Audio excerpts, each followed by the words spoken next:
Muaviyyənin təxribatı. Muaviyyə təkcə Ubeydullahı ələ almaqla kifayətlənmədi.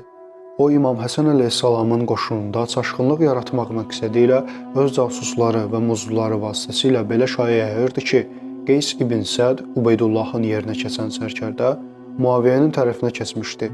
Digər tərəfdən də Qeysin başçılıq etdiyi qoşunda belə şaya yayırdı ki, İmam Həsən əleyhissalam Muaviyyə ilə sülh sazişi bağlamışdı.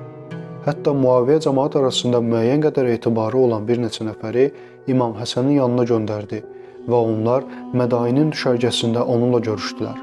Elə ki, onlar İmam Həsənin çadırından çıxdılar, cəmaət arasında belə car çəkdilər. Allah-u Teala Peyğəmbər sallavatullahın övladı vasitəsilə fitnəni yatırdı və müharibə olovunu söndürdü. Həsən ibn Əli əleyhissalam Muaviyyə ilə sülh sazişi bağladı və qan tökülməsinin qarşısını aldı. Qeyd etdiyimiz kimi, cəmaət arasında müəyyən qədər etibarları olduğu üçün əksəriyyət onların sözünə inandı və İmam Həsən əleyhissalama qarşı çıxıb qiyam etdilər. İmam Həsənin xeyməsinə hücum çəkib hər şeyi qarət etdilər və hətta onu öldürmək istədilər. Bu hadisədən sonra İmam Həsənin ətrafındakı döyüşçülər sürətlə dağılmağa başladı.